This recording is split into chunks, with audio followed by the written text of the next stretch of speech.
This is Forbidden Journey. Behind Forbidden Journey is a show building. In that show building is a crypto mining facility. Trust me, the Minion Cafe guy told me. Now let's say one day someone goes in there and steals all the crypto, has infinite money, and buys SeaWorld. Let's say that person is me. That would never happen, right? Hey everyone, welcome back to Real Life Coasters. Today, I'm going to be looking at every United/SeaWorld park and deciding what coaster they need the most, aka if I own SeaWorld. Before we begin, I hope you'll consider subscribing as we are so close to 1K. Now without further ado, the first park we'll be looking at is Busch Gardens, Tampa. I think this one is pretty clear. For years now, there's been speculation about BGT getting one coaster and one coaster only, that of course being a B&M Giga. So, I give them their Giga.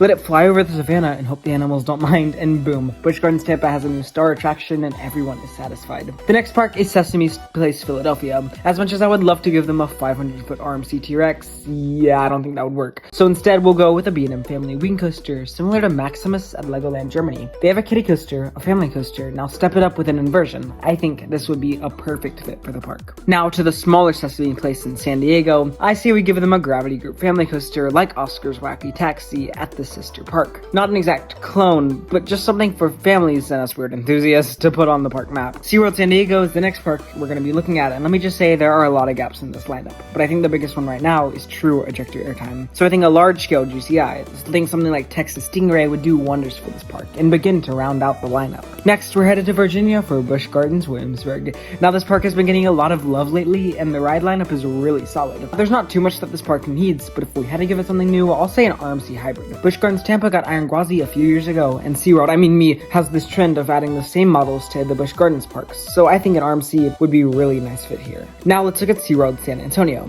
This is another park with a pretty small yet well-rounded lineup. The only main gap is a high-through launch coaster, as well as a coaster with some flavor, for lack of a better word. So let's give them a launched wing coaster like Rapterra. This would give the park more of a floaty, inversion-heavy coaster, a wing coaster, and an intense launch coaster, checking off a bunch of boxes for their overall lineup. Alright, last but not least is what some would say is the best park in the chain, SeaWorld Orlando. This park is pretty well-rounded, but similar to SeaWorld San Diego, they're missing a true ejector machine, which is rare for a park of this size. I think we could give them a GCI like Texas Stingray, but we've learned that Florida is not good to wooden coasters. So instead, we consider over a custom RMC Raptor coaster. It would bring something new to the area, which is important in a market as competitive as Orlando, and it would give SeaWorld their ejector machine. But anyways, that just about does it for this short but sweet video. This was completely for fun, so please don't sue me, SeaWorld. Thanks!